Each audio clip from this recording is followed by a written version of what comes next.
大家好，我係瑩音，歡迎嚟到我哋西窗剪竹嘅頻道。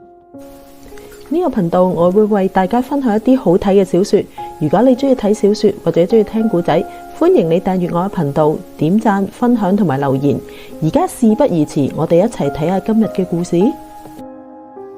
今日咧想同大家分享嘅故事咧叫做《新年》。呢個故事咧係倪匡先生咧喺1973年連載喺明報嘅。咁呢個故事主要咧就係探討人性同埋一啲社會嘅問題。咁呢啲問題咧都係每個人都會面對嘅。咁咧你會喺書裏邊咧發現有啲角色咧可能有你啦，或者你身邊嘅人嘅影子嘅。咁聽完呢個故事之後咧，即係希望大家除咗即係當一種娛樂啊消閒之外咧，亦都可以對我哋自己咧即係多一份嘅反思。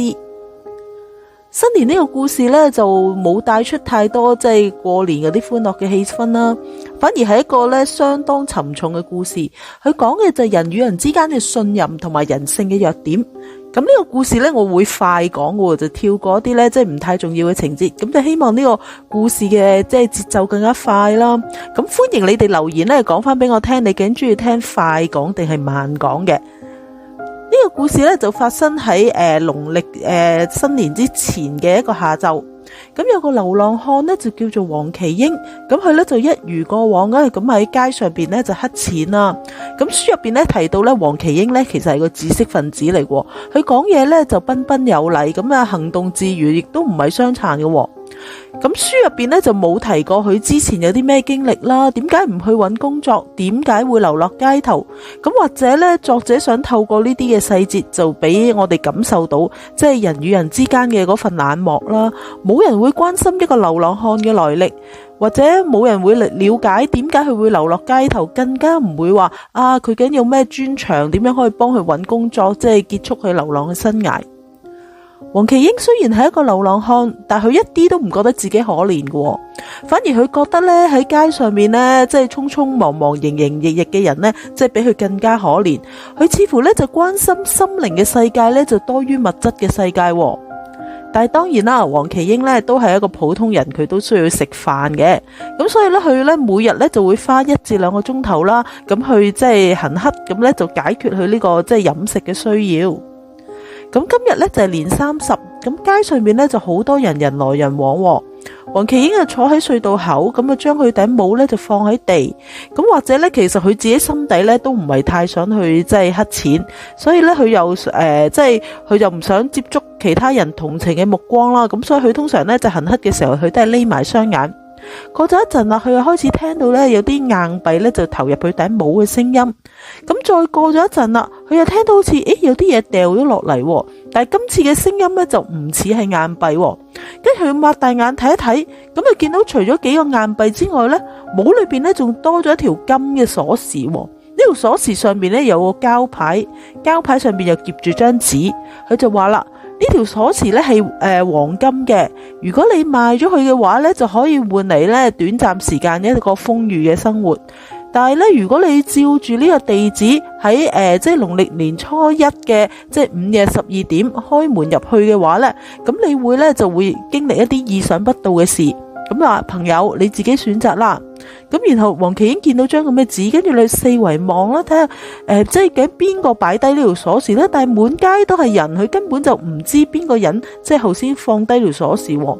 咁佢得到呢條黃金鎖匙之後啦，咁佢即刻走去金鋪啦，咁佢希望咧就想賣咗佢。咁但係可惜店員咧就見佢一個流浪漢，就覺得話呢個一定係賊贓嚟嘅，就唔敢去收啦。咁黃麒英又即係呢間唔得，就去多幾間啦。但係間間咧都係被趕出嚟，甚至有啲店鋪咧就話：喂，你再唔走報警噶啦，即係攞警察嚟嚇佢。咁黃麒英咧就極其失望啦。咁喺街度行啦，跟住佢喺街上面佢又遇到衛斯理啦。跟住黃麒英咧，因為佢急住咧就想即係賣咗條金鎖匙，咁啊即係變現翻啲錢咁啦。跟住佢就向衛斯理兜售，跟住咧就話啦：先生啊，隨便你開個價啦，我只係想賣咗佢換啲錢嘅咋。咁咧黃麒英就將佢攞到鎖匙嘅經過啦，同埋嗰塊膠牌上面嘅地址咧，都俾衛斯理睇。咁但係衛斯理咧就望一望黃麒英，跟住佢就懷疑即係呢個係一個騙局嚟嘅，因為通常唔會有啲咁好嘅事發生啊嘛，仲要有條金鎖匙話任你開價。咁同埋衛斯理當時就忙緊啲嘢啦，咁所以咧就即係唔得閒理佢，跟住咧就拒絕咗啦。咁黃麒英咧知道衛斯理唔信佢，跟住咧就發脾氣咁話啦：先生，我叫做黃麒英，我都係個讀書人嚟噶，我知你唔信我，但我講嘅嘢都係真嘅。你哋唔相信陌生人嘅說話，咁樣同埋呢個社會人與人之間都冇信任嘅，你話真係幾可悲啊！咁既然咧賣唔出呢條鎖匙，咁我咧就按住呢個地址上去，我睇一睇即係會發生啲咩事啦。咁衛斯理都冇理佢，因為始終我都唔識佢，咁啊冇理佢啦，繼續自己辦事，咁咧就做自己要做嘅嘢啦。跟住轉個頭，佢其實都唔記得咗黃麒英呢個人啦。咁過咗幾日，咁樣即係過年嘅氣氛，咁街上面都人來人往啦，咁大家即係都即係一個好喜悅嘅心情喺行街咁啦。咁衛斯理咧都喺一個繁忙嘅街道上面行啦，咁突然間就聽到街上面咧有人大叫，跟住啲人咧就開始跑，跟住一下子好似繁華好整整齊齊嘅街道，突然間咧就亂作一團，即係亂晒咁啊！啲人又跑又叫咁，然後咧就見到有個阿癲佬咧就攞住把牛肉刀咧四圍咁斬人，佢已經咧斬傷咗2個途人啦。咁衛斯理見到咁嘅情況就即刻衝去即係撳住即係個癲佬啦。咁佢發現咦，眼前呢個癲佬咪即係即係之前嗰幾日佢即係喺街上面遇到嗰個流浪漢黃麒英。咁黃麒英雖然係個流浪漢啫，但係佢都尚算斯文有禮啊，講說話即係都好有條理。但係估唔到幾日後再見翻佢，居然變咗個面目猙獰嘅即係流浪漢，仲要攞刀斬人。咁衛斯理咧就制服咗黃麒英。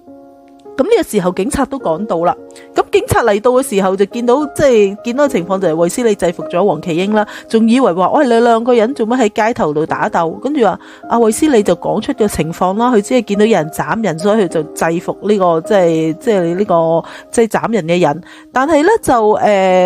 即係咁樣啦，咁樣跟住衛斯理就話啦，喂，其實街上面咁多人咧都可以幫佢做證噶，佢哋其實唔係打交，佢只係制服咗呢個即係想斬人嘅人。但係咧啲人咧就聽到話要作證之後咧，本來喺度食花生喺度圍觀嘅人咧就開始散去啦，就冇人咧願意幫衛斯理作證喎。跟住即係警察就唯有請衛斯理翻去警署協助調查咁樣啦。咁樣咧就即係落咗口供，就俾警察問完一輪之後咧，咁啊衛斯理咧就喺警署就翻嚟啦，屋企啦。咁啊啱啱一坐低啫，跟住個電話就響起喎。咁打電話嚟嘅人咧就傑克上校，咁佢咧就專係即係處理一啲即係警方即係幫警方處理一啲神秘案件個負責人啦。咁傑克上校咧就同衛斯理咧就問起即係黃麒英嘅嘢，跟住仲話要嚟揾佢。跟住過咗一陣啦，咁啊傑克上校咧就帶咗一班嘅警員啦，咁樣再加埋阿黃麒英咧就嚟到衛斯理屋企。嗰陣時咧黃麒英咧就着住一件即係約束衣，即係嗰啲即係嗰啲瘋人院嗰啲咧，咁即係雙手要綁住喺後邊嗰種嘅約束衣。咁樣咧傑克上校咧就已經知道金鎖匙嘅事喎，跟住傑克上校咧就講俾阿衛斯理聽，佢哋亦都揾專家咧就幫阿黃麒英就做個檢查，佢真係癲嘅，真係唔係扮嘅。而傑克上校咧就相信即係黃麒英點解會變得瘋瘋癲癲咧，應該同條金鎖匙上邊嗰個神秘地址有關嘅。咁喺黃麒英嘅口裏邊咧就聞唔出個地址啦。咁啊傑克上校咧所以咧就想問阿衛斯理，佢究竟記唔記得即係鎖匙上邊嗰個地址？咁但係因為嗰陣時衛斯理只係立嗰一眼啦，佢又冇刻意記住個地址，同埋佢嗰陣時都係覺得係騙案咯，佢都唔會花太多時間落去睇，咁所以咧就佢就當然就唔記得個地址啦。咁但係傑克上校咧就唔知點解好堅持喎，不斷要衛斯理喺度諗，咁樣咧就咁衛斯理咧就好努力咁諗啦，咁最後就記得個地址好似有個安字，跟住之後咧咁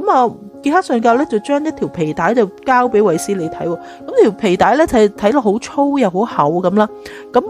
傑克上教咧就講俾衛斯理聽，個皮帶裏邊咧又有暗格噶，有幾十粒咧，每粒咧就30-40卡嘅寶石，而且呢寶石係好靚嘅，即係一睇就唔識嘅人睇都知道價值連城啦。咁同埋佢哋都揾人鑑定過呢寶石係真嘅。咁咧就好難相信點解一個即係流浪漢身上即係會藏住一啲咁多咁靚嘅寶石嘅，究竟係啲乜嘢人將呢啲寶石即係交俾一個流浪漢呢？咁樣做又有啲咩目的呢？咁睇嚟咧就要跟佢據個地址，即係揾到送寶石嘅人咧，先至有答案。咁所以咧，記克上教咧就好急於佢要揾嗰個地址啦。咁佢咧就打算將安字頭嘅街咧，即係都揾一餐咁樣。咁然之後衛斯理咧就同記克上教講咁不如你就留低黃麒英啦。咁我試下即係同佢傾一傾，咁睇下可唔可以即係查到個地址啦。咁然後咧記克上教佢哋一班人咧就走咗。咁剩翻即係剩翻黃麒英就交俾衛斯理。咁衛斯理咧就幫黃麒英就鬆綁啦，即係鬆開佢約束衣，即係綁住咁佢雙手咁啊，幫佢鬆綁。咁啊，請佢坐低啦。咁黃麒英咧就其實就嗰時都係瘋瘋癲癲講嘢，語無倫次嘅。咁衛斯理都知道咁樣同佢傾咧就真係急唔嚟嘅，所以咧衛斯理就慢慢同佢傾起，即係嗰日喺街上面遇到嘅嘢啦，跟住又傾起即係金鎖匙嗰件事啦。但係當衛斯理提到金鎖匙，佢見到黃麒英咧開始有反應啦，跟住黃麒英咧就咦咁話，都冇人想同我買嗰條鎖匙，但係我明明係講真話噶，但係冇人信我啊。跟住就話啦，我而家已經係大富翁啊，佢哋又唔信我，所以我咪要殺佢哋咯。咁跟住衛斯理就嘆咗口氣就話，其實唔使咁啊，你已經係富翁，你唔使理人哋相唔相信啦，你自己係有錢咪得咯。跟住黃麒英咧就佢又非常之堅持，佢要堅持要所有人都知道佢係一個富翁。咁黃麒英咧就講嘢又瘋瘋癲癲咁啊，衛斯理都問唔到啲乜嘢出嚟。跟住呢個時候咧，記克上教咧就打電話翻嚟啦，就話喂，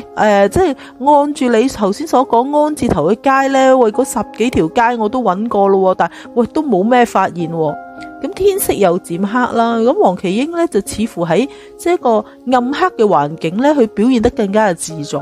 咁衛斯理嘅屋企咧就嗰時就冇着燈，咁咧佢黃麒英咧就匿喺一個咧即係暗黑嘅陰影之下，咁然後又開始自言自語啦。咁衛斯理企埋一邊咧就冇出聲啦。咁突然間黃麒英咧就望住衛斯理，跟住佢眼神咧就好茫然，跟住佢咧就同衛斯理講啦：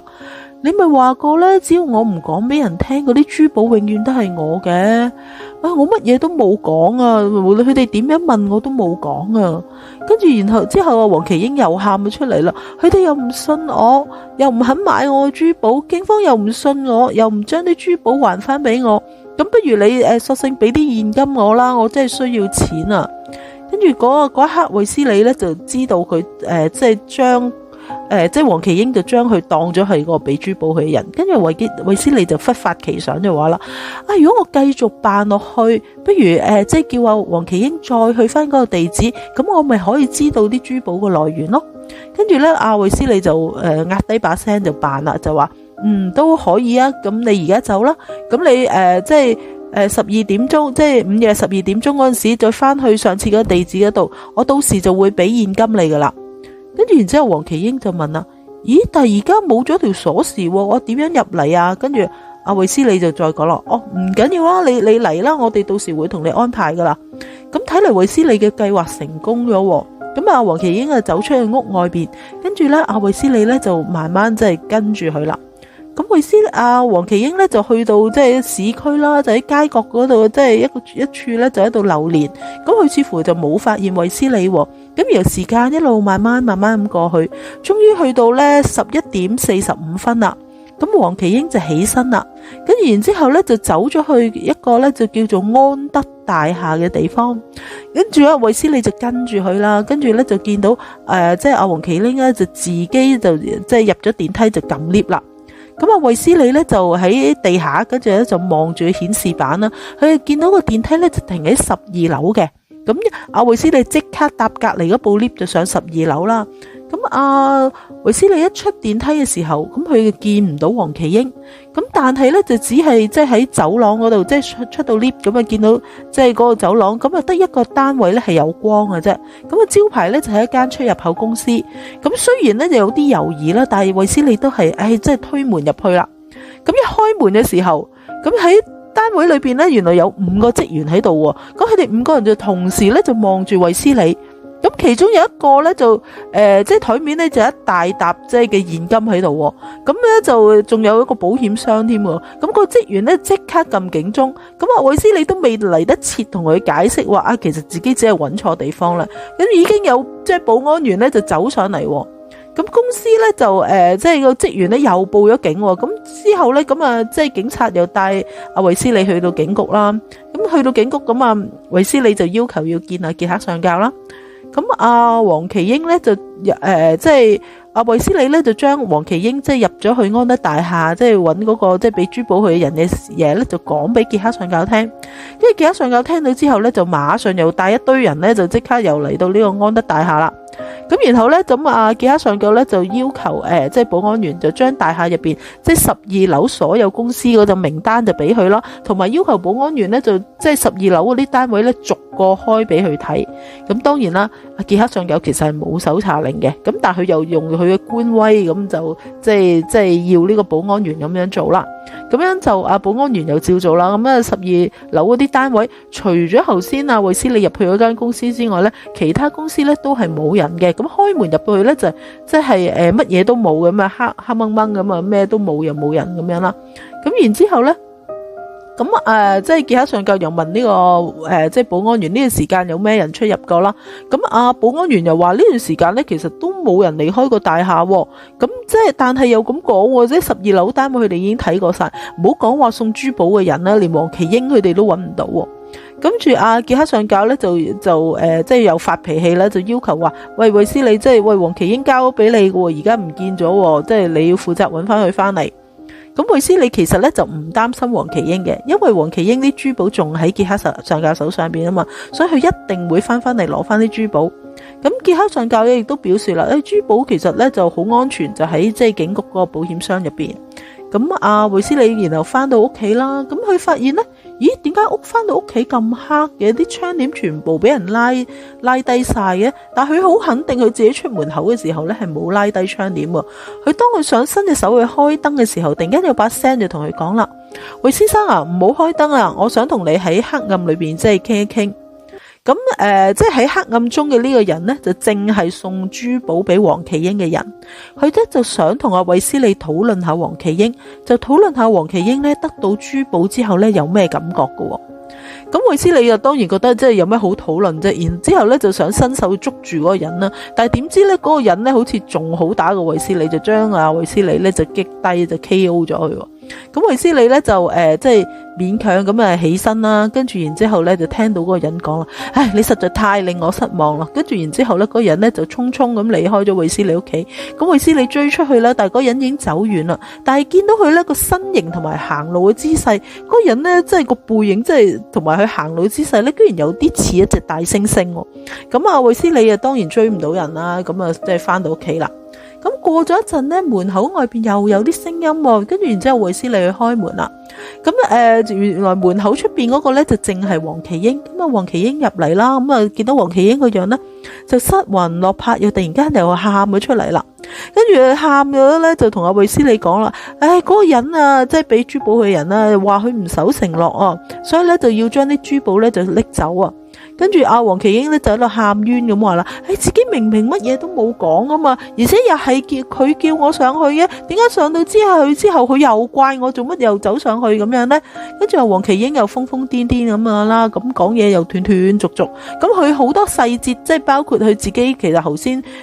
係點樣離開嗰棟大廈乜嘢，佢其實都唔記得啦。咁亦都話衛斯理都問唔到啲乜嘢啦。咁喺呢個時候啦，咁門鐘又響咯，跟住衛斯理去開門。咁入嚟嗰個咧就正係傑克上校，咁傑克上校咧又係失魂落魄嘅，跟住咧傑克上校就表示有啲嘢想同衛斯理傾，咁然後佢哋咧就兩個就上咗即係2樓書房嗰度啦。咁傑克上校就同佢講啦，就話跟咗佢20年嗰個宋警官，居然咧就夾帶私逃，就將嗰啲即係珠寶咧就攞走晒，居然一粒都唔剩啊，即係全部攞走晒啊！咁即係從即係傑克上教佢講嘢嗰個語氣同埋字裏行間咧，衛斯理就聽得出傑克上教咧就唔單止係為咗即係失去一個佢信任嘅即係部下而心痛，而係佢同阿宋警官一樣，居然咧就對即係嗰啲珠寶就動咗心，但係最後咧就因為俾阿宋警官咧就呃咗佢，先至真係咁心痛嘅啫。咁樣我衛斯理都感嘆嘅咋，喺貪欲面前，即係唔理你係咩身份，唔理你係咩學歷，唔理你係咩地位，即係都好難即係唔動搖嘅。貪欲咧就匿喺即係光鮮亮麗嘅外表之下，好多人咧即係未犯罪，只係未有機會或者佢面對嘅引誘唔夠大嘅啫。跟住咧，傑克上教咧就間接承認咗，其實佢都係對啲珠寶動咗心，不過只係俾人先下手為強啦。咁但係傑克上教咧就搖搖晃晃咁啊，即係步履不穩咁樣離開啦。本來衛斯理咧即係都想送佢嘅，但係傑克上教咧就拒絕話唔使啦。咁佢又表示會翻去咧就接受處分，同埋咧亦都會通緝呢個宋警官嘅。咁樣衛斯理喺2樓嗰度落翻嚟啦，咁佢見阿黃麒英又唔喺度，但係啲窗簾咧又俾人拉咗上去，即係又拉晒落嚟，跟住同埋咧就燈都熄埋，咁即係落到嚟廳嗰度咧全部黑掹掹嘅。咁送珠寶俾黃麒英嗰個人又再出現啦，佢就同阿衛斯理講啦，就話即係已經截斷咗佢屋企嘅電源啦，所以你都唔使開燈啦。佢想喺即係黑暗中咧就同阿衛斯理再傾談。嗰個人咧就表示啦，就話佢其實咧就係利用黃麒英咧就做一個即係實驗嘅，但係咧衛斯理就同佢傾啦，就話佢呢個實驗即係唔單止害到黃麒英而家瘋瘋癲癲啦，咁就連一位即係服務咗警隊20年嘅警官咧，都居然即係打嗰啲珠寶嘅主意，就偷走咗啲寶石。跟住嗰個人聽到之後咧，佢似乎更加高興自己嘅理論得到證實咁樣。咁佢就講話，即係人類嘅貪念咧，就會令到即係自己走向，即係人類走向滅亡嘅。咁個人咁講嘅時候，佢明顯就唔係人類啦。咁同埋咧就佢當然佢又冇同阿衛斯理講佢究竟喺邊度嚟，但係以佢可以即係隨時截停衛斯理屋企嘅電源，又隨時可以開通翻。咁好明顯，即係佢哋呢即係呢類人，即係呢類嘅生物啦。咁佢哋嘅科技咧就遠高於人類之上。咁嗰個人咧就即係同阿衛斯理講，就咁樣發展落去咧，其實人類咧只會係即係一條自相殘殺、自我滅亡嘅道路。咁喺相信喺探索太空嘅路咧，你未完成咧，人類已經因為你貪念貪欲嗰啲咧而自我毀滅啦。咁呢個人咧就講完呢番說話咧就走咗。咁衛斯理聽完之後咧，覺得哇，真係太攰啦。咁就喺嗰個人走咗之後，同埋即係可能又忙咗成日啦。跟住咧，嗰個人走咗之後咧，跟住佢都即係瞓覺啦。咁第二日啦，當佢瞓醒之後咧，咁佢又諗住打電話去即係睇下傑克上教點啦。咁然後咧，咁警局嗰邊就話啦，傑克上教冇翻工。咁佢去到即係傑克上教屋企，咁同埋佢平時出入嘅地方咧，都揾唔到呢個傑克上教。咁傑克上教同埋宋警官咧就冇再出現，佢哋俾佢哋嘅即係貪婪咧就吞噬咗，佢哋嘅去向亦都冇人知道，究竟佢哋係生係死，係咪隱姓埋名，係咪將啲珠寶即係可以換咗啲享受啊，還是係遭到殺身之禍咧？書入邊都冇交代。咁而喺呢件事件入邊啦，另一個受害人黃麒英，咁佢咧就被判咗入去一個高度設防嘅精神病院，咁相信咧佢有生之日咧都唔可以出翻嚟嘅。咁但係從另一個角度啦，咁黃麒英咧就終於可以擺脫咗呢個街頭流浪嘅生活，但係咪比以前更好咧，就真係好難講啦。咁作者咧最後咧就用年獸去比喻人嘅貪欲啦，人認識年獸，但係冇見過佢，但係一見到佢咧就會一見到年獸咧就會被年獸吞噬。咁貪欲咧就藏喺人嘅心底，人亦都唔見即係佢嘅存在，但係當人面對貪欲嘅時候，人都會被吞噬。咁睇完呢個故事啦，唔知你有咩感覺呢？咁我自己就覺得作者對人性咧都即係有一定嘅即係了解啦。咁佢對即係人性同埋人類嘅未來咧，就似乎都係持一個比較悲觀嘅睇法。咁記得我哋上呢個故事《原子空間》咧，咪提到咧2464年世界末日嘅，咁人類嗰種嘅自私即係嗰啲行為咧，就似乎即係同呢本書所講嘅嘢互相呼應。咁似乎咧，作者倪匡先生咧對人類嘅前途咧，就即係抱一個非常之悲觀嘅態度啊。咁即係嚟到我哋問答環節啦。咁我想即係問嘅第一條問題咧就係、試想像啦，如果你係書入邊嘅人，咁樣咧，阿黃麒英咧就同你兜售啲即係嗰條金鎖匙嘅珠寶喎，咁你會唔會信佢咧？咁書入邊咧，即係提到人與人之間就缺乏信任啦，就好似咧冇人會相信即係黃麒英講嘅嘢，即係覺得一個流浪漢即係得到啲寶石咧，一定係犯罪得嚟嘅。咁當初連阿衛斯理都唔信佢即係嗰條金鎖匙啦，就都覺得話佢賣金鎖匙呢個行為係騙局啦。咁我就諗啦，即係如果黃麒英即係同我即係或者有個流浪漢同我兜售一啲珠寶啊金鎖匙啦，咁我諗我都當然同衛斯理一樣啦，第一時間會諗到係騙案啦。咁作為一個普通市民，我覺得我哋就需要保護我哋自己啦。咁唔信即係陌生人講嘅嘢，其實我自己就覺得冇乜問題嘅，我又唔會好慨嘆話即係人與人之間缺乏信任，因為我始終覺得咁我本人嘅能力有限啦，我最重要嘅係保障我自己啦。咁同埋我覺得信任嘅基礎係認識咯，即係你對一啲嘢或者對一啲人有認識，咁你先至會相信咯。咁所以呢樣嘢係正常嘅咯。咁但係同埋咧，我又覺得即係始終即係你要認識啦，同埋你要覺得對方係一個誠實可靠人，你先會付出你嘅信任咯，即係唔會話盲目咁去相信咯。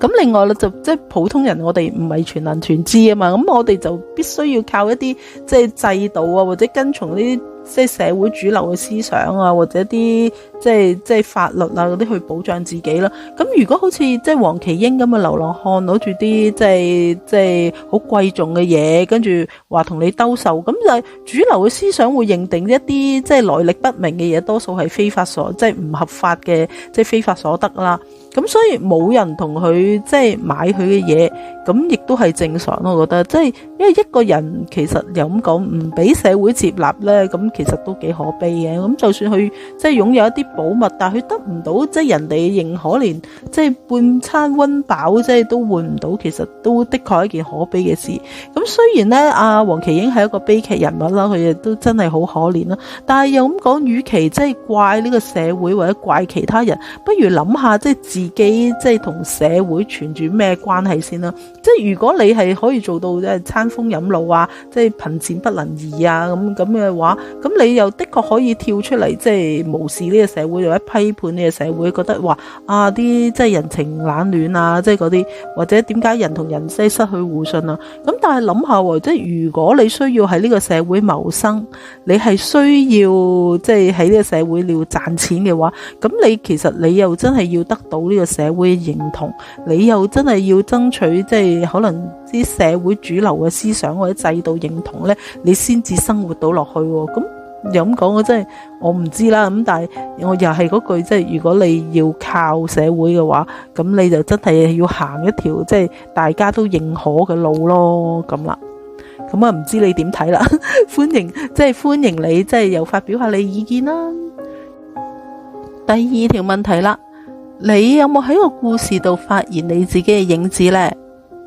我咧就覺得我就似係嗰啲路人咯，即係可能見到乞衣嘅時候，即係有散紙咪會擺低1-2蚊咯，冇散紙就直行直過咯。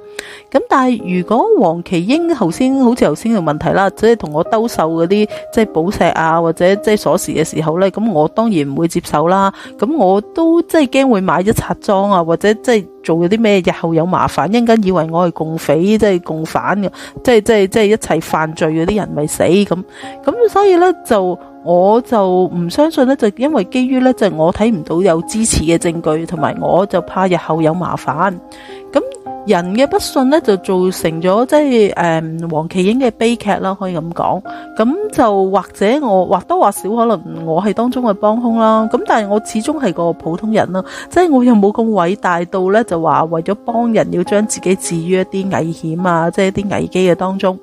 咁不過有時我又諗，但係如果即係黃麒英可以明白，即係信任唔係與生俱來嘅，亦都唔係一朝一夕嘅，即係需要建立嘅話，咁其實如果佢唔係咁急於話即刻要將啲珠寶賣晒佢嘅話，佢會唔會可以諗下，即係先揾啲社福機構啊，或者揾社會福利署啊，啲慈善機構啊，即係去安排啲宿位啊，啲清潔嘅衫啊，或者然後佢再揾份工啊。咁因為書入邊嘅古仔個背景呢，就係70年代嘅香港啊嘛，咁嗰個年代其實你肯做嘢，即係應該都會揾到份工噶啦。而且黃麒英係知識分子，係識字啊嘛，嗰個年代即係識字嘅人想揾份工應該都唔難啦。咁甚至應該都可以揾到啲 office 工咁樣。咁我自己咁諗啦，即係如果佢肯行一條咁嘅即係大眾即係覺得正確嘅路，跟住可能做翻幾年嘢啊，有啲積蓄啊，咁佢行頭光鮮咗啊，然後再將佢嘅即係寶石又好，金鎖匙又好賣出去嘅時候，可能呢個就唔係一個悲劇故事，可能就會係一個幾好嘅故事添，即係可能一個大團圓結局添。咁所以我又覺得即係其實同樣嘅環境啦，或者同樣嘅情況，但係唔同嘅即係處理方法咧，其實應該都會有唔同嘅結局噶。咁所以就其實如果黃麒英嘅當初係即係可以選擇慢慢去做一啲嘢，或者係即係行一啲大眾接受嘅路嘅話，可能即係佢唔需要搞成咁咯。咁好啦，到第三個問題啦。咁呢個故事入邊，你最中意或者最唔中意係邊個角色呢？咁樣嗱，我自己咧就咁講啦，即係呢個故事咧，即係從頭到尾都係講緊一個即係好冷漠嘅世界啦，人與人之間缺乏信任啦。咁即係應該睇呢個故事咧，大家都應該好難揾到個角色係中意嘅。咁可能除咗衛斯理之外啦，咁應該都冇乜角色你會喜歡噶啦。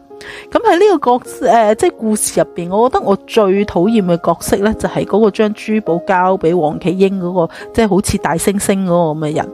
因為我覺得佢就係一切問題嘅始作俑者，咁嗰個人呢，居然即係為咗即係要進行實驗，佢去即係玩弄一個即係處於即係弱勢即係社群嘅人啦，即係一個即係乞衣又冇錢嘅人，即係你攞佢嚟玩，我覺得呢樣嘢呢就好難接受。咁同埋咧，佢明知即係作為即係流浪漢嘅黃麒英，佢攞住啲好貴嘅珠寶，其實根本就賣唔出嘅，所以佢就將即係阿黃麒英就當成一個即係實驗品，就唔係真心幫佢。因為老實講，如果你真心幫佢，你一早俾現金佢啦，但係你根本就即係攞佢嚟玩。咁同埋咧，即係黃麒英真係得到啲珠寶之後又賣唔出，即係佢講嘅嘢又冇人聽，連警察都唔信佢，即係呢種嘅折磨咧，即係俾佢得到珠寶真係更加難受咯。咁如果你話人類嘅即係貪欲可恥嘅話，我覺得即係呢個人即係佢即係利用啲珠寶或者利用啲權勢去即係欺壓人啊，即係擺布人啊，即係呢種咁嘅心態真係更加可恥咯。咁即係我對人嘅貪念或者自私，其實我自己就唔會太過苛責咯，因為我覺得某程度上即係人要有貪念，你先至會進步，你先即係你要有啲即係想要嘅嘢，你先會有動力去進步，去即係努力翻工啊咁噶嘛，咁樣先至可以將個社會即係向上流咯。咁即係都有句說話講咯，就話君子愛財，取之有道。咁我覺得即係想要一樣嘢或者貪念咧都冇問題嘅，但係人就要誠實面對自己嘅貪念咯。咁所以你面對自己，你誠實去面對，咁你喺即係法律同埋即係社會即係普遍接受嘅情況之下去貪心嘅話，即係譬如我想要多啲錢，咁我咪勤力啲翻工咯。咁呢啲係即係社會同埋主流價值會接受嘅情況下去貪心嘅話，我覺得就唔係問題咯。咁所以你話貪欲會唔會導致人類滅亡？我又覺得未必咯，因為你貪念可以，我自己覺得啦，即係你適當地運用佢嘅話，仲可以令個社會進步添。不過當然啦，即係如果有啲人太過分，即係你係貪一啲好似傑克上校或者宋警官咁，你貪一啲唔屬於自己嘅嘢，你做一啲非法行為，咁呢樣嘢先唔好啫。但係如果你正途咁樣即係面對你嘅貪心，你用一啲合法同埋即係喺社會普遍即係嘅主流價值都覺得 OK 嘅情況下做呢，我又覺得唔係問題。咁唔知你點睇啦？咁歡迎呢，即係你留言，大家一齊分享下，大家一齊傾下。如果中意我哋嘅頻道，請大家訂閱、分享同埋點讚。如果想同我討論呢本小說入邊嘅情節同埋人物嘅話，歡迎大家留言。多謝大家支持，拜拜。